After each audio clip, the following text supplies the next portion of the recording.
Hey, everybody. Name's Emma, and if you've got a minute, I've got a tale that's a bit of a roller coaster, one that dives into love, betrayal, and a fight for dignity. Before we dive into the deep end, let me set the stage and introduce you to the cast of this little drama of mine. It starts with me, Emma. Born into what many would call privilege, with a silver spoon and all that jazz. But despite the cushy start, I was raised to value hard work over handouts. My dad's the king of the engine additive world, a self-made man who turned a niche into an empire. Mom's no slouch either, she built a beauty salon empire from the ground up, making her name synonymous with style. Their divorce when I was 19 could have been messy, but they kept it classy, splitting everything down the middle while somehow maintaining a friendship. Dad stayed single, content with his business and bachelorhood, while Mom remarried but didn't expand the family beyond me. Enter Jake, stage right. My husband, or as I've come to think of him, the catalyst of my personal upheaval. We got hitched when I was fresh out of college, after I landed a job teaching music to kids with more energy than sense. Life seemed pretty sweet until we hit a bump, I got pregnant, and suddenly, Jake's true colors started to bleed through. One lazy Sunday, sprawled on the couch with his feet up, Jake casually lobbed the grenade into our life. Emma, babe, why don't you just quit your job? Stay at home with the baby. We'll manage. I nearly choked on my tea. Quit my job? Jake, you know we can't afford that on your salary alone. Plus, I love my work. He waved a hand dismissively, a smirk playing on his lips. Come on, Em. It's not like we're ordinary folks. Your dad's loaded. A little help from him, and we're golden. I felt my blood boil. That's not the point, Jake. I'm not tapping into my parents' wealth for our day-to-day. We agreed to live within our means. But Jake wouldn't let it go. Over dinner, in front of his parents no less, he brought it up again. Emma's considering taking some time off work, you know, with the baby coming and all. His mom, Carol, a woman with a sharp tongue and an eye for advantage, jumped in. Oh, that's wonderful. With Emma's family, you two don't have to worry about a thing. I clenched my fork a little tighter, trying to keep my cool. Actually, we haven't decided anything. And we intend to manage on our own, thank you. Jake's dad, Frank, never one to miss a beat, chimed in with a chuckle. Why play the hard way, Emma? A little help from your folks, and you could be living easy. Why waste that opportunity? The conversation spiraled from there, with Jake and his parents painting grand pictures of a life lived on my parents' dime. Every word felt like a betrayal, twisting the knife a bit deeper. They didn't see me, they saw a ticket to an easy life. That night, lying in bed next to Jake, I couldn't shake the feeling of isolation. Jake, do you really think we should be relying on my parents like that? I whispered, hoping for some sign I'd misread the situation. He rolled over, facing me with those eyes that once melted my heart. Emma, it's not about need. It's about what's smart. Your parents can afford it, and we deserve a break. Why not take it? Deserve. That word echoed in my head long after Jake had drifted off to sleep. It was clear we were on different paths, with different values. I lay awake, staring at the ceiling, wondering how I'd missed the signs, and where we went from here. After that first clash with Jake about money and pride, I thought maybe, just maybe, we'd find our way back to the same page. But, oh, was I wrong? Enter the in-laws, stage left, with their own special brand of chaos. Jake's folks weren't exactly the poster children for self-reliance. They had this way of sniffing out a free meal from miles away, and my family's wealth was like a beacon to them. One evening, we're all sitting around our cramped living room, and Frank's going on about this new business opportunity that just needed a small investment to get off the ground. So, Emma, darling, Carol starts, her voice dripping with that fake sweetness that could give you cavities. With your family's resources, I bet you could easily help us out. It's such a sure thing. I tried to keep my cool, really I did.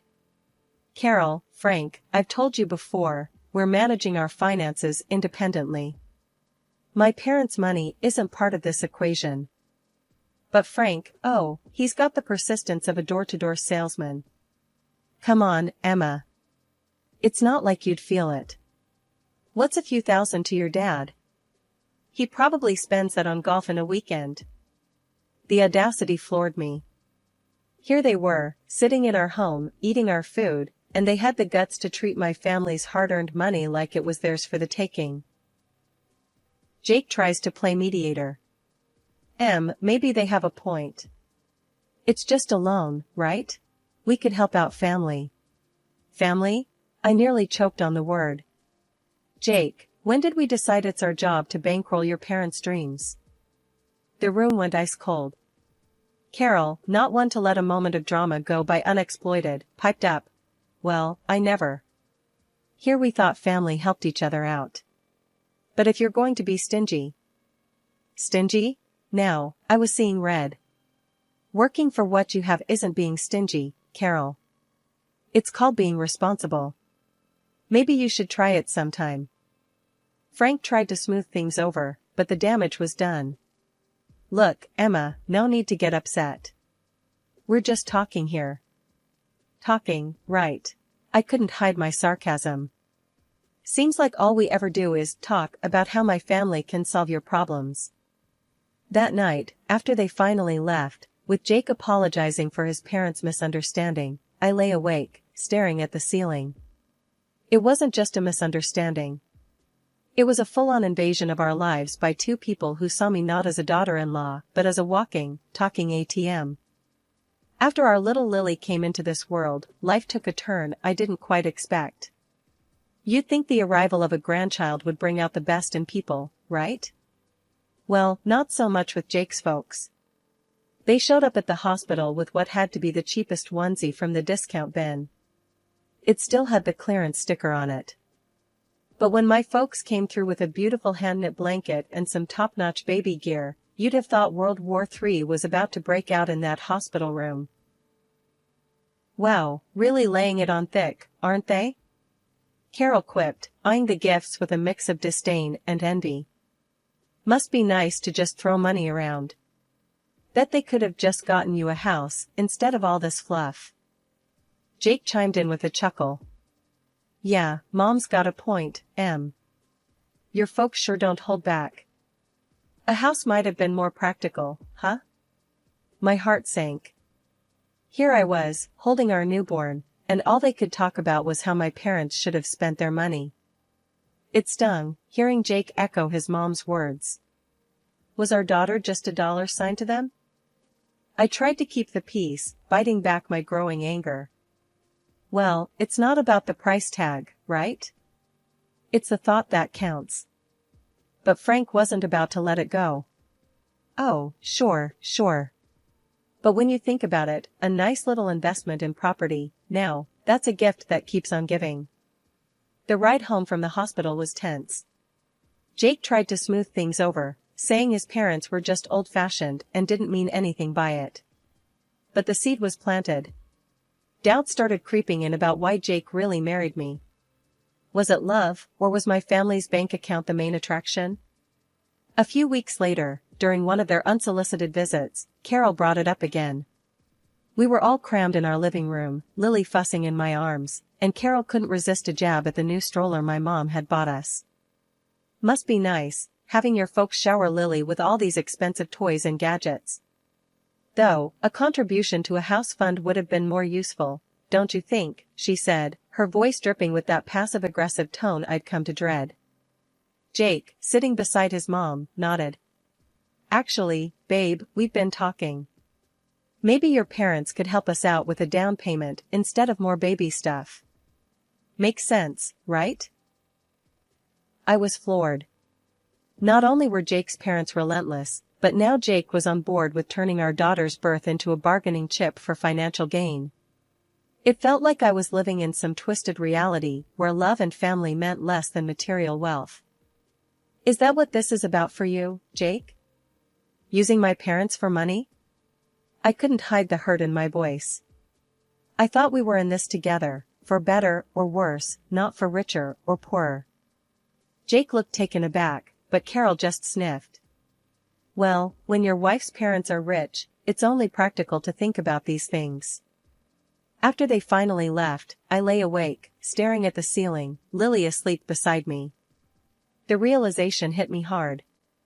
My marriage, my family, it all felt like a transaction to them. And I was the currency. The last few years have been a roller coaster, to say the least.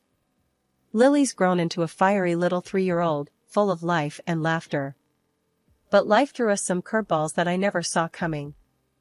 First, it was Mom. The accident was sudden, a shock to all of us. I was drowning in grief, barely keeping it together, for Lily. But Jake? His first question wasn't about how I was holding up. No, it was, so, how much are you getting from your mom's will? It felt like a slap in the face. My mom wasn't even cold, and here he was, eyeing her legacy like a vulture. According to Mom's will, I inherited the barbershop chain. I knew nothing about running a business, but Jake was quick to offer his expertise. Babe, let me handle this. You know I've got a knack for business, he said, all confidence and smiles. I was too lost in my grief to argue. So, I let him take the reins, though I made sure the ownership papers stayed in my name. I thought, maybe, just maybe, he could turn things around for us. Then, barely a year later, Dad passed away from a heart attack.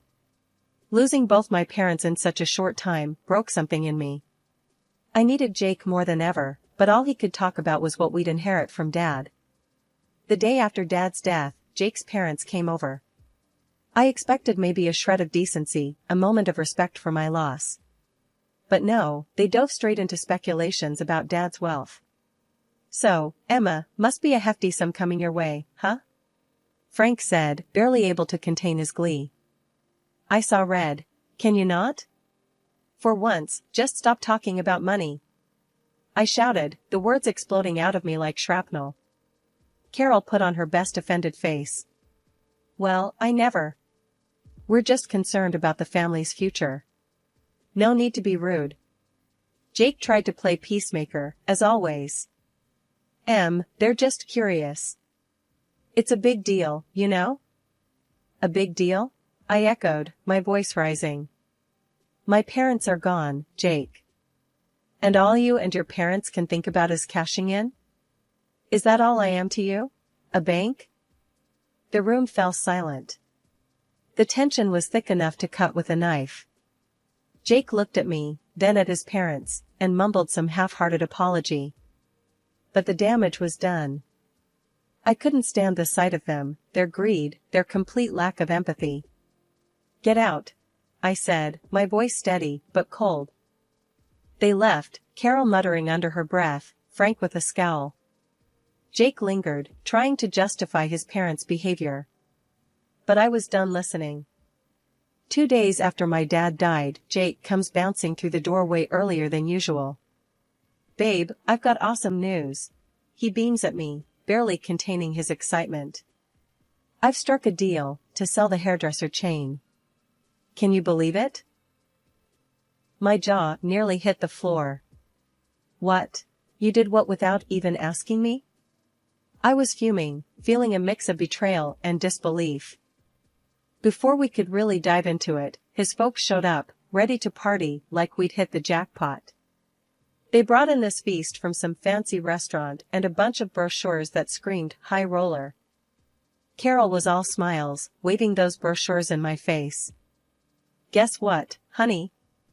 We've sold the old condo and put down a deposit on a beach house. We're all moving to the coast. I stared at her, feeling like I was trapped in some bad dream. Hold on. You what? Nobody asked me about moving. I don't want to live by the beach, with all that humidity and the winds. With a kid?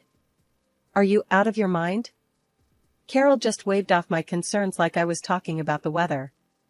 Oh, don't you worry about that. We've also booked a cruise. You should come with us. It'll be fabulous. Where's this money coming from? I asked, my patience wearing thin. Well, darling, with your father's passing and the sale of the salons, money's no object now. We're set for life. think about it, yachts, private jets. We're living the dream. Carol's eyes were practically sparkling with dollar signs. I turned to Jake, utterly dumbfounded. Why are we even talking about selling my mom's business again? And what's this nonsense about being set for life? Babe, it makes sense. Managing both businesses will be too much. We gotta focus on what's more profitable. It's for our future, for our daughter's future. I couldn't believe what I was hearing. The greed, the audacity, it was all too much. Show me the financials for the salon, I demanded. I want to see everything before we make any rash decisions. Jake squirmed, avoiding eye contact. Look, it's all about our future, about making sure we're comfortable. His parents joined the chorus, pressing me to just let go and enjoy the windfall. But looking at them, all I could see were vultures circling. Why the rush to sell the hairdresser shops again? I pressed, needing answers from Tom. Jake shrugged, the picture of faux reason. Look, babe, after your dad's gone, juggling both businesses just doesn't make sense. We gotta focus on what brings in more dough. The car oil thing is a gold mine, compared to the salons. His folks perked up at this, chiming in with their 2 cents. Darling, think about it. Selling those little shops could give you a life of luxury. Why waste your time on them? His mom cooed, her voice dripping with greed. The sight of them, practically salivating over my inheritance, made my skin crawl. I want you to leave. Now, I said, my voice firm, my resolve stronger. This is a time to mourn my father, not feast on what he left behind. Jake tried to interrupt, but I cut him off. And another thing, this is my inheritance we're talking about. Mine. You and your parents have no say in this. The air turned icy as they realized I wasn't the pushover they thought I was. With heavy steps and heavier scowls, they left, leaving me to ponder the lonely battle ahead. The dawn after my father's funeral found me in a fog of grief, the world around me dulled to a monotonous gray. That's when Jake decided to inject his version of color back into our lives. Over a breakfast that tasted like cardboard, he launched into his agenda. We need to call a meeting with the founders of your father's company, pronto, Jake stated, his voice slicing through the quiet like a knife. I paused, a piece of toast halfway to my mouth, and stared at him. Jake, my father has just been buried. Can't this wait? I need some time to process everything. He waved off my concerns with a flick of his hand. Time is money, babe. We need to act fast. Frustrated and seeking clarity, I reached out to our family lawyer, asking for a breakdown of the barbershop chain's status and a primer on my father's business dealings. Information, I hoped, would give me some ground to stand on. A month whirled by in a blur of legal jargon and financial statements until Jake, accompanied by his parents, descended upon our house once more, each of them bursting with unsolicited advice and greed-laden suggestions. Without so much as a hello, Jake dove right in. You know, I've been thinking, I'm the right man to lead your dad's company. The audacity of his claim left me speechless, but he wasn't done. And, I'll need a new car. Something that screams business mogul. The latest BMW should do the trick. Before I could even muster a response, Carol chimed in with her own outrageous demands. The coastal house is nearly ready. We just need to throw in another $300,000, plus some for furniture. And, dear, I expect you to set up an account for me. I need to maintain my lifestyle, after all. After listening to their endless demands, I knew what I had to do. It was like a switch flipped inside me. No more Mrs. Nice Gal. Clutching the divorce papers like a shield, I stepped forward, interrupting their chatter. Jake, we need to talk, I announced, placing the papers before him on the coffee table. He picked them up, a frown creasing his forehead. What's this, then? His attempt at nonchalance couldn't hide the tremor in his voice. Divorce papers, I stated, every word deliberate, icy. I've had the business audited. Jake, you've run it into the ground. It's teetering on the edge of ruin because of your management. His face drained of color, a guilty child caught in a lie. I was trying to make it better, he stammered, his excuses as flimsy as his confidence. Make it better? By firing our most talented staff and neglecting the core of what made the business succeed? My voice rose, fueled by a cocktail of anger and betrayal. Carol, ever the meddler, couldn't resist intervening. Now, dear, let's remember he's entitled to half of everything. Marriage binds assets, after all. I couldn't help but laugh, but there was no joy in it. Nice try. But everything's been in my name since before I made the colossal mistake of marrying your son. He gets nothing from me. The room went silent. They were stunned, their grand schemes shattering around them. And another thing, I added, staring Jake down. You're going to pay back every penny you've cost the business. Every single penny. When the reality of the divorce finally hit Jake, his reaction was to desperately grovel, pleading with me to reconsider. Please, can't we talk about this? There has to be another way, he begged, his voice cracking with desperation. His parents, not to be outdone in the drama department, launched into their own tearful performance. They lamented about sinking all their funds into the coastal house, a property now hanging by a thread without the next installment. We're going to lose everything, his mother sobbed, her tears flowing freely. Please, think of what this means for us. I listened, my heart hardened by their previous actions, feeling nothing but a detached coldness towards their plight. Sorry, but that's your mess, I stated, my tone unwavering. With a newfound resolve, I guided them to the door, closing it, and this chapter of my life, behind them. In the days that followed, I didn't allow myself to dwell on the past. Instead, I focused on the future, selling the apartment that Jake and I once shared. The sale provided just enough for a quaint, welcoming house that promised a new beginning for my daughter and me. Stepping into our new home, I felt a weight lift off my shoulders, a sense of peace enveloping us in a way that had been missing for too long. The wheels of justice turned slowly but surely, and when they finally caught up with Jake, he was ordered to compensate for the turmoil he'd inflicted on the hairdresser chain. The courts determined that his recklessness had a price, and he was forced to liquidate his share of our old apartment to meet his financial obligations. Watching him being held accountable for once felt like a bittersweet vindication for the hardship he'd put us through. Out of nowhere, my phone rang one day, and on the other end was my former mother-in-law, her voice laced with desperation. We're in a bind. We need help to buy a place, any amount would help, she pleaded, her audacity leaving me incredulous. I took a deep breath, collecting my thoughts, before responding. You made your bed, I replied, my tone steady and resolute. It's time you lie in it. Ending the call, a mix of emotions washed over me, anger at their continued sense of entitlement, but also a profound sense of freedom from their clutches. After everything that went down with the divorce and wrestling back control over my mom's hairdresser chain, life finally started to brighten up again.